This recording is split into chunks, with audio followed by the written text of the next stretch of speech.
Halo teman-teman, jadi di sini aku akan share view dan demo dari dashboard finansial. So, di sini di halaman homepage-nya ini ada beberapa bagian ya, yaitu ada overview yang dimana teman-teman bisa melihat income, outcome, serta total investasi di bulan ini. Tapi untuk investment ini totalnya ya, jadi nggak cuma bulan ini. Jadi sepanjang teman-teman investasi ditampilkan di sini. Lalu juga ada history dari income-nya dan outcome-nya. Nah, di halaman homepage ini pun teman-teman bisa memasukkan income dan outcome. Misal aku kasih contoh pemasukan baru, misal. Nah, teman-teman bisa menambahkan total dari pemasukannya. Misal aku dapat project freelance 1 juta ya. Nah, teman-teman bisa masukin kira-kira pemasukannya itu masuk di wallet mana. Nah, di sini ada berbagai bank yang teman-teman bisa pilih, dan misal nggak ada pun di sini teman-teman juga bisa nambahin walletnya. Gitu. Misal aku masukkan di BCA gitu. Nah, data pemasukannya juga bisa ditambahkan. Misal 1 juta ini itu kategori pemasukannya itu apa gitu. Nah, kategorinya ini teman-teman bisa tambahkan ya. Nah, kategorinya teman-teman bisa tambahkan, misal dari 1 juta ini kategori pemasukannya apa. Nah, ini dari freelance, teman-teman bisa masukkan freelance gitu.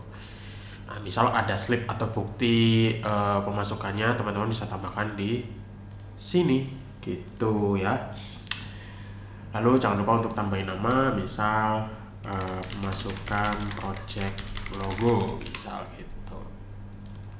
Maka data yang teman-teman inputkan di outcome ini akan otomatis masuk di overview ya. Nih pengeluaran ya. Lalu selanjutnya aku akan mengarahkan ke beberapa database ya, seperti dompet dan bank. Nah, di dompet bank ini teman-teman bisa melihat total saldo di masing-masing bank. Ada bank konvensional, ada bank digital, lalu ada cash, dan ada e-wallet. Teman-teman pun bisa menyesuaikan, misal ada bank yang nggak ada di sini, teman-teman tinggal klik tambah dompet baru, atau jika mau hapus juga bisa klik kanan delete gitu ya. Lalu selanjutnya itu ada pemasukan ya. Di sini teman-teman bisa melihat kategori pemasukan, mulai dari freelance, aset, penjualan aset, gaji, misal teman-teman yang berprofesi menjadi karyawan, lalu dari agensi, investasi, bisnis, dan lain sebagainya.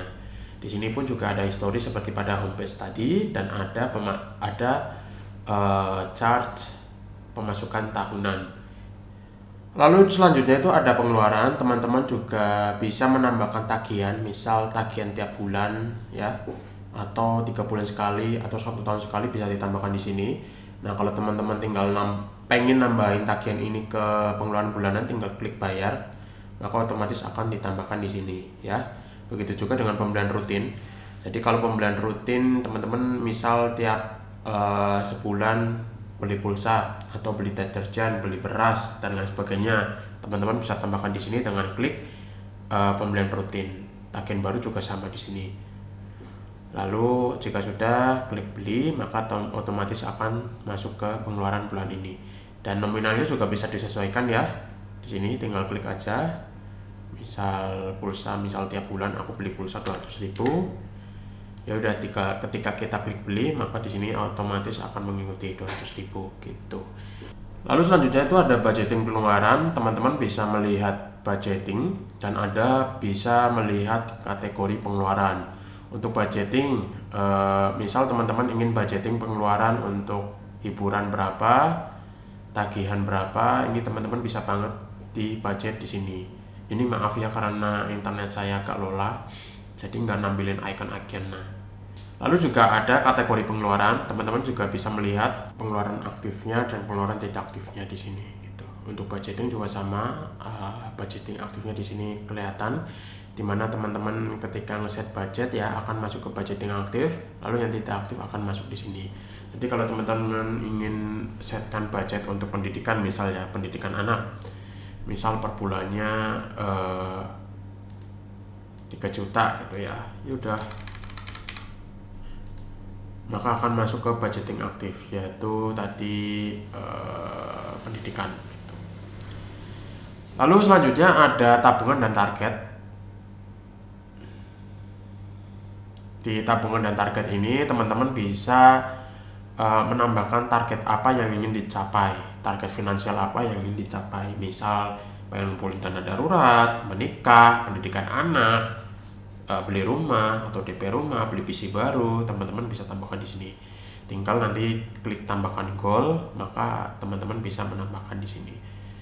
Di sini pun juga kita bisa melihat riwayat nabungnya ini di seberapa aja, lalu targetnya berapa, lalu progresnya seberapa. Ini teman-teman bisa tambahkan di sini. Nah, kalau teman-teman pengen nabung, misal aku pengen nabung di menikah itu, targetnya 200 juta ya. Misal tambah dana, jumlah investasinya itu 10 juta ya misal. Nah, 10 juta. Lalu dompet yang untuk nabung itu apa? Misal BCA, lokasinya di mana? Misal aku nyimpen di reksadana, maka otomatis akan terlihat progresnya ini ya 5% gitu, terkumpulnya 10 juta gitu. Nah, kalau belum nabung di sini akan tertulis ayo nabung gitu ya teman-teman. Lalu selanjutnya ada laporan penghasilan. Ini untuk penghitungan pajak. Jika teman-teman ingin lapor pajak, biasanya menyertakan laporan penghasilan. Teman-teman bisa gunakan ini untuk melapor pajak ya.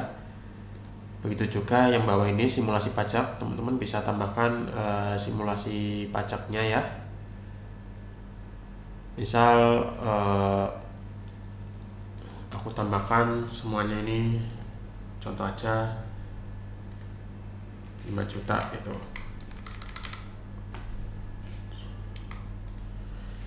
Maka di sini teman-teman bisa menyesuaikan PTKP-nya. Misal aku pilih yang K101, lalu normanya. Untuk ngecek norma, teman-teman bisa cek Google. Norma atau NPPN ini adalah persentase yang kita gunakan untuk menghitung neto ya. Lalu di sini akan terlihat penghitungan pajaknya ya, bahwa penghasilan bruto kita 60 juta, norma kita 50%, maka penghasilan netonya ini 30 juta, yaitu 60 dikali 50%. Lalu PTKP-nya kita berapa? Ya, aku tentuin misal ya, jangan ini, mungkin aku punya tidak kawin dan tanggungan 0 misal. Nah, di sini besaran PTKP-nya berapa? Lalu penghasilan kena pajaknya ini akan dihitung dari neto dikurangi PTKP. Misal aku ubah lagi ya, jangan 5 juta ya. Misal ada salah satu penghasilan yang 85 juta. Nah, maka di sini akan terlihat bahwa penghasilan kena pajak kita itu 16 juta, lalu pajak turut tangannya berapa di sini kelihatan. Gitu ya teman-teman. Untuk demo ataupun preview dari Financial Dashboard. Jika teman-teman tertarik untuk menggunakan template ini, teman-teman bisa beli langsung di sini, atau jika teman-teman lihat di YouTube, nanti aku akan sertakan link pembelian template-nya. Sekian dari saya, terima kasih.